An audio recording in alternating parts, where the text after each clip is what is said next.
Hi there, it's Tracy. Welcome to Flirting After 40.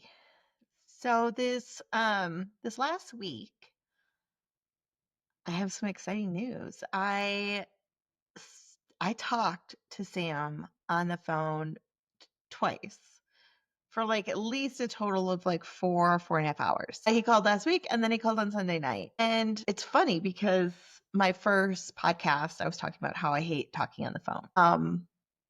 And I guess I meant I hate talking on the phone to people I don't really want to talk on the phone to, or the people that make that a prerequisite of dating them, or I don't know. Clearly, I have no issues talking to him on the phone. And it's easy, it's fun.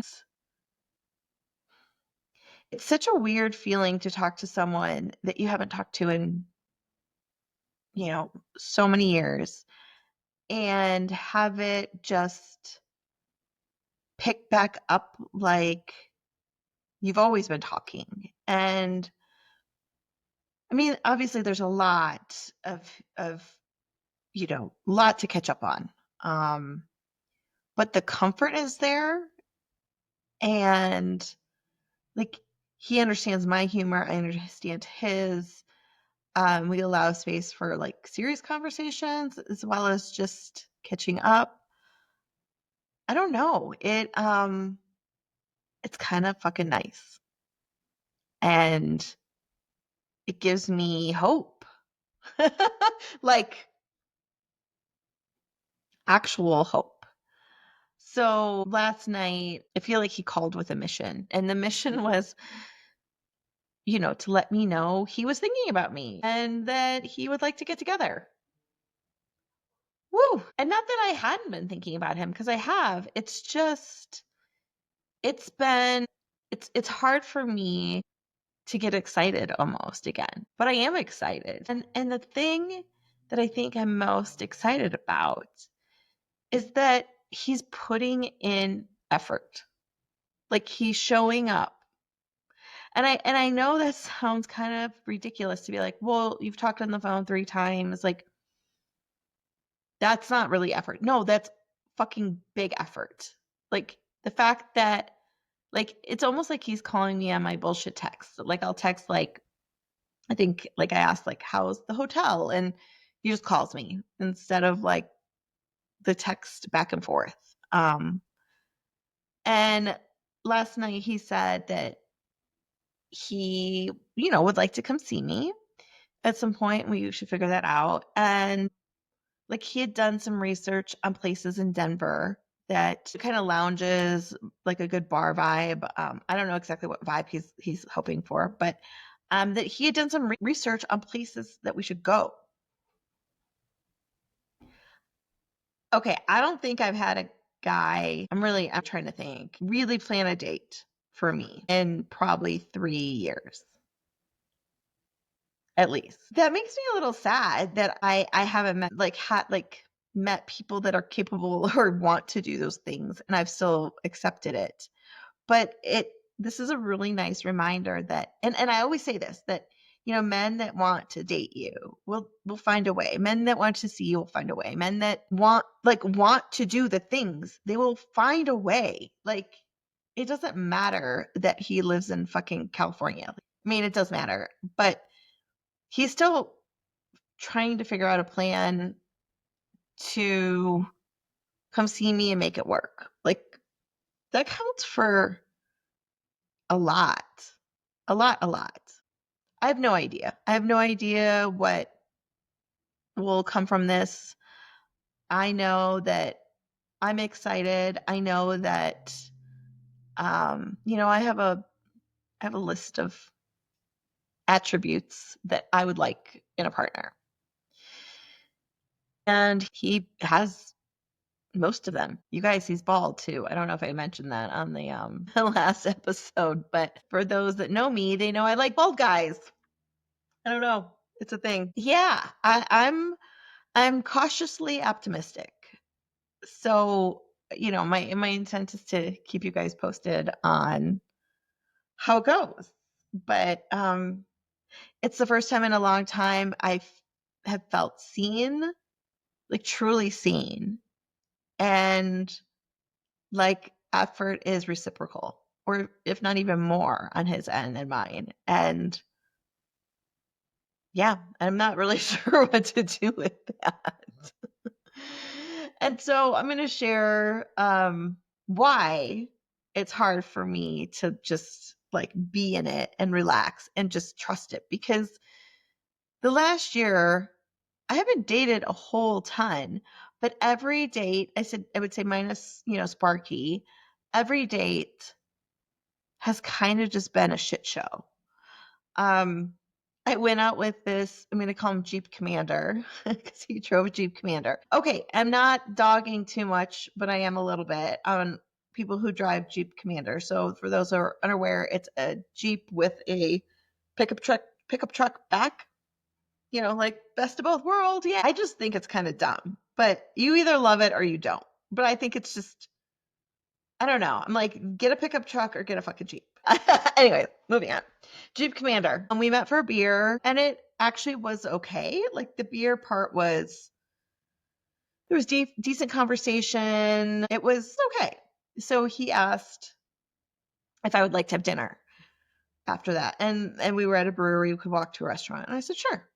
So we get to the restaurant, and it's an Italian place, like not anything super like fancy, or no reason for someone to be uncomfortable. And during that date, the dinner part, I maybe said 5 words. And you can see I have a fucking podcast. Like I can talk. I know I can talk. And I can talk to anyone about almost anything. Like I could sit and pick up a conversation with a stranger at a bar.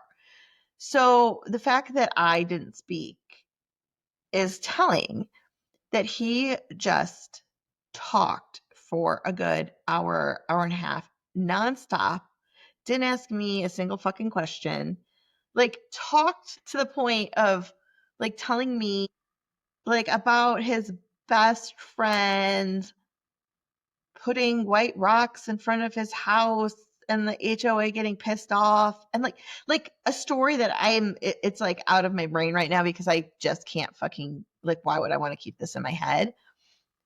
It was so bad. It was so bad. We leave. He walks me to my car, or I walked him to his Jeep Commander. I don't fucking remember. Said goodbye. And he texts me later, and he's like, I really want you, like, I want you to know I had a really great time with you. I would love to take you out again. Like, I had to shut it down. I responded with a very nice message of, well, maybe it wasn't super nice. I said, do you realize that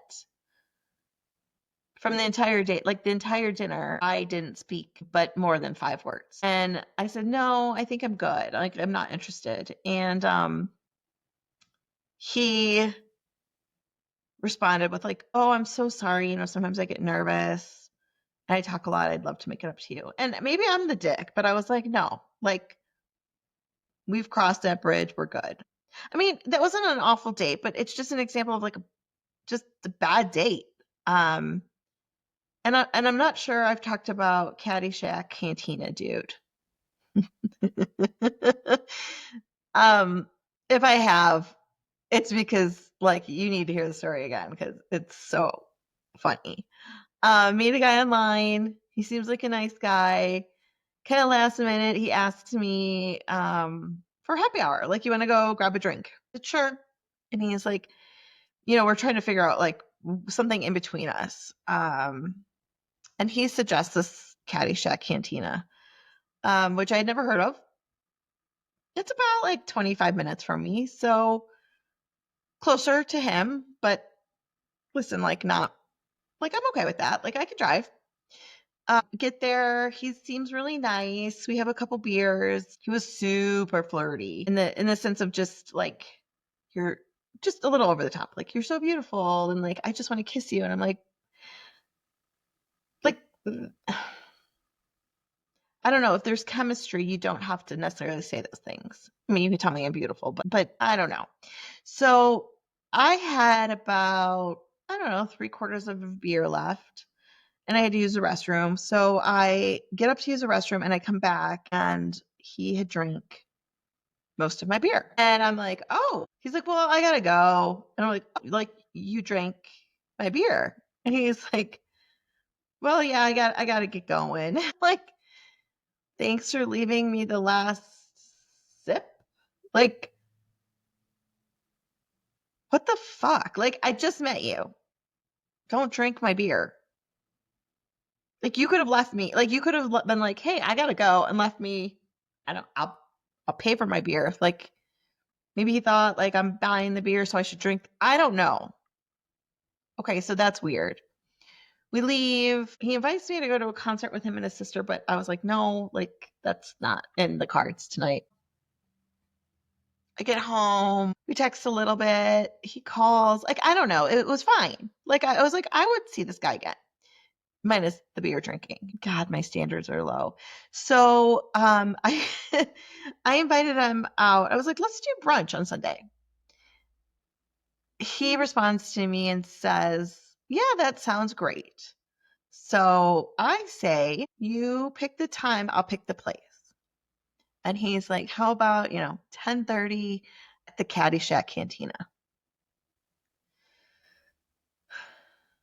Okay, when a girl says they want to go to brunch, they mean like mimosas and fancy eggs and lattes and, like lingering, enjoyable, sit on a patio, like breakfast brunch, not Caddyshack Cantina, which I didn't even know fucking serve breakfast. So I respond with, oh, like where we just were?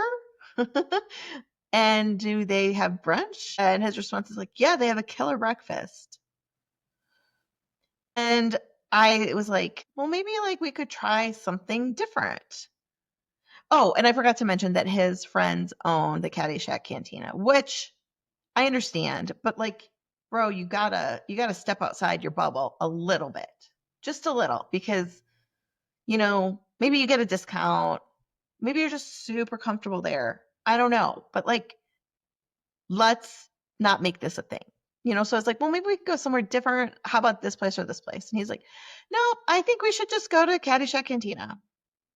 And like, and then I was like, okay, like I fine. Like, I don't even know what to say at this point. I'm like, I've tried. Like, okay, I guess. And then he's like, well, but if you're really not comfortable with it, like we can go somewhere else. And at this point, I'm just like, I'm annoyed. And I'm wondering, am I the asshole? Like, am I the asshole that's making a thing of this? Because I don't want to go back to the same place we had a beer. Because it's just, I mean, it was nice. The people are great. The bar, like, the beer was good. And like, I asked, friends, and one was like, yeah, like, that's a little weird. One was like, well, maybe this is his comfort zone. No, I just don't fucking get it. So the morning of, I just couldn't do it. And I had a headache. I know, horrible person, but like I just couldn't fucking do it. So, okay, a week goes by. We don't have brunch, breakfast, or beers at 10:30 on a Sunday, but I get a text from him and he's like, "Hey, you want to do happy hour? I'm at the Caddyshack Cantina." Oh my God. No, I don't want to fucking do happy hour at the Caddyshack Cantina. No. And then I had to send a text like, I don't know. I just can't. I can't date you. Maybe I'm the asshole. But like, have at least 3 bars you rotate between. At least. Or be willing to go where the closer to the woman's house. Again, I'm not asking for a lot. I'm not asking you to pay. I'm not like, I don't fucking care. I just have a little originality. Be a little original. No offense, Caddyshack and Tina. You guys were great. Like, and those are just 2 dates from the last year. Like,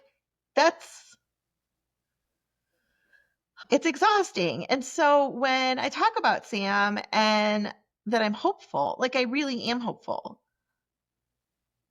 I've been burnt a little bit and I'm a little discouraged, but I want to be hopeful and I want to believe that what I want exists. And I'm not saying it's him. I'm just saying like I still want that belief and that hope. Okay, so today's funny. I have to open my phone so I can describe this image to you guys. So you've heard I'm on Raw, the dating app. And on Raw, you get to post, like you have to post a picture daily. And then it does like another capture from your front camera. So you does a selfie and then it does a picture of your front camera. This guy, I don't know where he lives, Rod. I wish I could share the picture, but like I probably can't. But okay, so I'm going to describe it for you. So the front camera, there are two Busch Light cans of beer stacked up in this like cubby thing. There's just a bunch of garbage all over. It appears to be maybe a desk, a dresser, I don't know. There's wood paneling in the back. Do you remember? See, I'm over 40, so I can share these things. When you were younger, if you were in my generation, like when you had a paper plate at a picnic, there was these plastic holders that you would put the plate in to make it stronger because the paper plates weren't very strong. There's one of those. You keep zooming. There's like a Godzilla video game, a Arizona iced tea can. There's a wrapper. There's a dirty, I don't know, something gross and dirty. There's a phone number on an envelope. There's the Breakfast Club DVD, a surge protector. It's just like a fishing lure, maybe something of the galaxies, Guardian of the Galaxies, maybe video game, some more garbage. Like it literally, like, sorry, it looks like it just looks disgusting. Like you live like a fucking rat. And I'm sorry, you're trying to get a date. Like I'm not going to date him based on a billion other reasons, but like block the fucking lens or take a picture somewhere else where I'm not staring at your garbage. I actually don't know anyone who would swipe on this person. The other guy, I forgot about this part. Sorry. In addition to his shit picture, his passions are being lazy, movies, RV, and stripping. You guys, this exists. This exists out there. Oh my God. Oh my God. No. Bro number 2, his selfie and the back camera was into a mirror. Like you forgot that there was a mirror, I don't know, into a men's disgusting bathroom. Why people need to take pictures of themselves in bathrooms that are disgusting, I don't know. Like women that do it and it's like this beautiful like Bellagio like bathroom, fine. But like let's just not.